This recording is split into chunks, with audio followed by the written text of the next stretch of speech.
మోకాల నొప్పులకు ఎటువంటి సర్జరీ లేకుండా ఎపియాన్ పెయిన్ క్లినిక్ అందిస్తున్న అత్యాధునిక చికిత్స.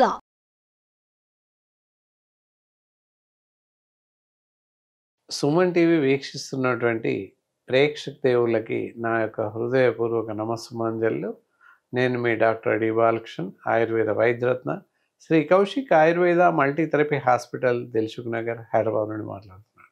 నర్వస్ వీక్నెస్, నరాల జబ్బు, దాన్ని న్యూరలాజికల్ డిజార్డర్స్ అని అంటాం మెడికల్ టర్మ్. అసలు నర్వస్ డిజార్డర్ అంటే ఏంటి, నర్వస్ వీక్నెస్ అంటే అందరికీ తెలుసు, కామన్గా అనుకున్న నరాల వీక్నెస్ అట వీక్నెస్ అట.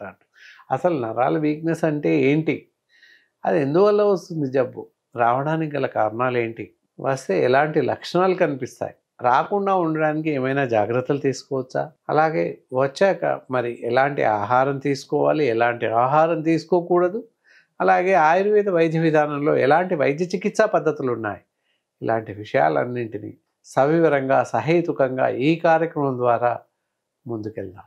ఈ నరాల జబ్బులు ఎవరికి వస్తున్నాయి, ఎందుకు వస్తున్నాయి అని చూస్తూ ఉన్నట్లయితే రకరకాల మన శరీరం అంతా కూడా నరాలమయం, neurological, nervous stiffness, nervous along to the body, అంటే తల నుంచి కాలి వేళ్ళ వరకు సమస్తం నరాలు కలిగి ఉంటాయి.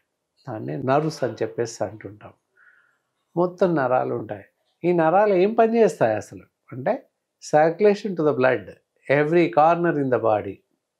తల నుంచి కాలి వేళ్ళ వరకు ప్రతి మూలలోకి రక్త ప్రసరణని చేస్తుంది. శరీర భాగాలన్నింటికి రక్తాన్ని తీసుకెళ్తుంది. మంచి రక్తాన్ని తీసుకెళ్తుంది, గుండె నుంచి మళ్ళీ చెడు రక్తాన్ని తీసుకొస్తుంది. ఈ విధంగా నిరంతరాయంగా నరాలు రక్త ప్రసరణకి దారులుగా వెలువడుతుంటాయి, దారులుగా నిలుస్తున్నాయి. మళ్ళా నర్వస్ స్ట్రెంగ్త్, నర్వస్ స్టేబుల్గా ఉండి స్ట్రెంగ్త్గా ఉంటేనే మన శరీరం నిలబడుతుంది. ఎలాగైతే ఒక బట్టని మామూలుగా దారంతో కుట్టి, ప్యాంట్ లాగా షర్ట్ లాగా కుట్టి మనకిస్తారో ఆ విధంగా ఇది దారాలు ఎలాగైతే బట్టకు దోహదపడతాయో బట్ట నిలబడడానికి సిస్టమ్గా, అలాగే శరీరం కూడా నిలబడాలి, స్టిఫ్గా అన్ని పనులు చేయగలగాలి అంటే నరాలు, నర్వస్ ఇవి పూర్తి స్టిఫ్గా, పూర్తి శక్తివంతంగా పనిచేయాలి. శక్తియుతంగా పనిచేయాల్సిన అవసరం ఉంటుంది. కాబట్టి నరాలు జాగ్రత్తగా బాగా పనిచేయాలంటే ఏం చేయాలి, నరాల జబ్బులు రాకుండా నరాలు బాగా శక్తివంతంగా ఉండడానికి సరిపడేటటువంటి ఆహారం తీసుకోవాలి. అలాగే వాటికి మంచి బలం చేకూరేలాగా మంచి నిద్రను ప్రసాదించాల్సిన అవసరం ఉంటుంది. ఇవన్నీ కూడా మన చేతుల్లో ఉన్నటువంటి మన సమయం కేటాయించడం వల్ల నర్వస్ బలవర్ధకంగా తయారయ్యే అవకాశం ఉంటుంది. సరే, మరి నరాల జబ్బులు ఎన్ని విధాలుగా ఏ విధంగా ఉంటాయి అని చూస్తూ ఉన్నట్లయితే, మనం చేస్తున్నటువంటి కొన్ని సమస్యల కారణంగా అసంబద్ధమైనటువంటి చర్యల వల్ల న్యూరలాజికల్ డిజార్డర్స్, నర్వస్ డిజార్డర్స్ ఏర్పడుతున్నాయని చెప్పవచ్చు. ఇందాక చెప్పుకున్నట్లు ఫస్ట్ ఎపిసోడ్లో చెప్పినట్టుగా తలకి నూనె పెట్టడం లేదెవరం. ఈ తల నూనె పెట్టకపోవడం వల్ల బ్రెయిన్కి చాలా నష్టం జరుగుతుంది. ప్రతి సంకేతం మెదడు నుండే వెళ్తూ ఉంటుంది.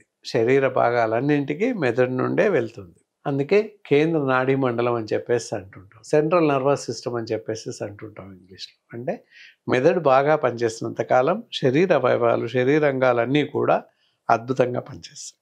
మరి అంత ప్రాముఖ్యమైనటువంటి మెదడు సరిగ్గా పనిచేయాలి, కేంద్ర నాడీ మండలం సరిగ్గా పనిచేయాలి, సెంట్రల్ నర్వస్ సిస్టమ్ బాగా పనిచేయాలి అంటే మెదడుకి తైల సంస్కారం ఎంతైనా అవసరం. మెదడు శక్తి కోసం తైలం పెట్టుకోవాల్సిన అవసరం ఉంటుంది, ఆయిల్ పెట్టాల్సిన అవసరం ఉంటుంది. ఇందాకే ఫస్ట్ ఎపిసోడ్లో చూసాం హెయిర్ టానిక్ అని చెప్పేసి, అది రోజు వాడుతూ ఉండాలి. వాడడం వల్ల ఏంటంటే ఈ నర్వస్ బాగా బలవర్ధకంగా తయారవుతాయి. అంతేకాకుండా ఎక్స్టర్నల్ అప్లికేషన్ శరీరం అంతటికి, పూర్వకాలంలో అభ్యంగ స్నానం చేసేవాళ్ళం, తలార స్నానం, హెడ్ బాత్ అంటే ఇప్పటికీ తలకి ఇంత షాంపూ పెట్టి స్నానం చేయాలి అని మనకు తెలుసు. అది కాదు, చెవుల్లో, ముక్కుల్లో, తర్వాత శరీరానికి అంతా నూనె పట్టియాల్సిన అవసరం ఉంటుంది. ఇప్పుడు కూడా పట్టించాలి. వారానికి ఒకరోజు చెవులలో నూనె వేసుకోండి.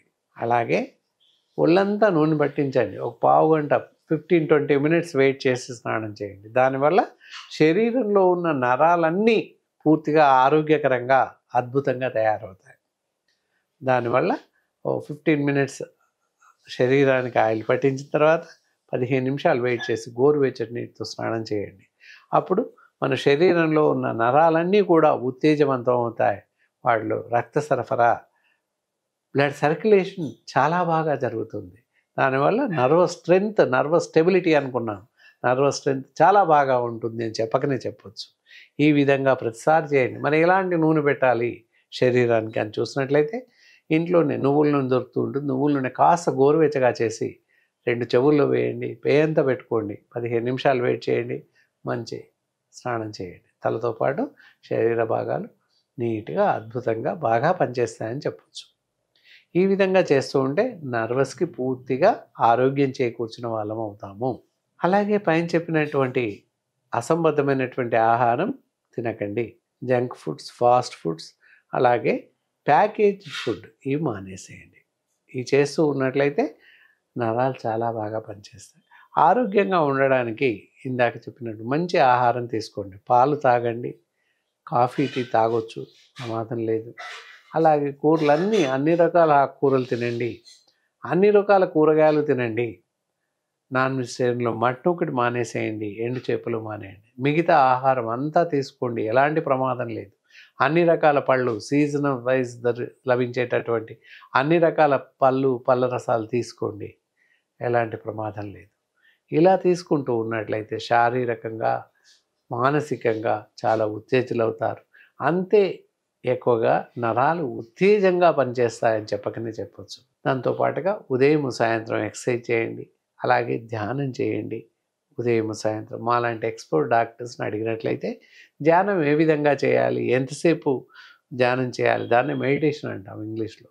అది ఎంతసేపు చేయాలి, ఎవరు ఎంతసేపు చేయాలి అనే టైం కానీ, సిస్టమ్ కానీ, ఏ సమయంలో చేయాలి అదంతా చెప్తాం. ధ్యానం ఇష్టం వచ్చిన టైంలో చేయడానికి లేదు. 5 గంటల నుంచి 5:30 మధ్య కాలంలో, అంటే అమృత గడియలు అని చెప్పేసి అంటారు. ఆ సమయంలో చేసినట్లయితే మన శరీరానికి సరిపడేటువంటి మానసిక ప్రశాంతత లభిస్తుంది. అలాగే నరాలు పట్టుగా ఉండడానికి సరిపడేటటువంటి బలం చేకూరుతుంది. కాబట్టి అలాంటి వాళ్ళని అడిగితే దానికి సరిపడే ఎక్సర్సైజ్ మీకు చెప్పే అవకాశం ఉంటుంది. దాంతోపాటుగా అద్భుతమైనటువంటి ఔషధాలు ఆయుర్వేద వైద్య విధానంలో ఉన్నాయి. ఈ నర్వస్ డిజార్డర్స్ వల్ల ఇంకా ఎలాంటి అనర్థాలు, ఎలాంటి అసంబద్ధమైన జబ్బులు వస్తాయో ఒక్కసారి వీక్షిస్తాం. నరాలు వీక్ అవ్వడం వల్ల blood circulation, drop out the blood circulation, అంటే రక్త ప్రసరణలో అంతరాయం, బ్రెయిన్లో రక్తం గడ్డకపట్టుకోవడం, ఇలాంటివి సంభవిస్తాయి. బ్రెయిన్లో ఎప్పుడైతే సర్క్యులేషన్ డ్రాప్ అవుట్ అవుతుందో, రక్తనాళాల్లో రక్తం గడ్డకట్టుకుపోతుందో, అలాంటప్పుడు ఫెరాలిసిస్, పక్షవాతం సంభవించే అవకాశం ఉంది. అలా రకరకాలుగా డయాబెటిక్ న్యూరోపతి ఇలాంటి సంభవిస్తాయి. అంటే మధుమేహ రోగులకి సంభవించేటటువంటి జబ్బుని డయాబెటిక్ న్యూరోపతి అని చెప్పేసి అంటాం. ఈ విధంగా రకరకాల జబ్బులు వచ్చే అవకాశం ఉంది. కాబట్టి కాళ్ళు చచ్చిపడిపోతుంటాయి రక్త ప్రసరణ లోయర్ లిమ్స్లో లేనట్లయితే. ఇలా ఈ విధంగా జరుగుతాయి కనుక నరాలు స్టిఫ్గా ఉండడానికి, ఆరోగ్యవంతంగా ఉండడానికి పైన చెప్పిన ఆహార నియమాలని పూర్తిగా పాటిస్తూ ఆయుర్వేదంలో లభించేటటువంటి ఔషధాలని బాగా వాడండి. ఆయుర్వేద వైద్య విధానంలో అద్భుతమైనటువంటి వైద్య చికిత్సా పద్ధతులు ఉన్నాయి. దానికి కానీ నర్విటోన్ ట్యాబ్లెట్స్ అని దొరుకుతుంటాయి. అది ఉదయము సాయంత్రం వ్యాధిని అనుసరించి డాక్టర్ సలహా ప్రకారంగా వాడాలి. ఎక్కువ ప్రమాదంగా ఉన్నట్లయితే ఉదయం 2 మాత్రలు, రాత్రి 2 మాత్రలు. మామూలు వాళ్ళు ఉదయం 1 మాత్ర, రాత్రి 1 మాత్ర. ప్రివెన్షన్ ఫర్ న్యూరలాజికల్ డిజార్డర్స్కి అద్భుతమైన మందు ఉన్నాయి. అంటే నరాల జబ్బులు రాకుండా అద్భుతంగా కాపాడుకోవడానికి ఏంటి అంటే ఐశ్వర్యక్స్ ఎం అనే మెడిసిన్ ఉంటుంది. ఉదయం సాయంత్రం పాలల్లో కలుపుకొని తాగినట్లయితే ఈ న్యూరలాజికల్ డిజార్డర్స్ సంభవించకుండా మనని మనం కాపాడుకోవచ్చు. వచ్చాక కష్టపడే కన్నా ముందు జాగ్రత్తగా ఇలాంటి మందు వాడుతున్నట్లయితే తప్పనిసరిగా మీ సమస్యలు రాకుండా వచ్చాక తగ్గించడానికి కూడా బాగా పనిచేస్తాయని చెప్పకనే చెప్పొచ్చు. ఇక ఈ కార్యక్రమం ఇంతటితో ముగిస్తున్నాను. మళ్ళీ మరో కార్యక్రమం ద్వారా మీ ముందుంటాను. సెలవు.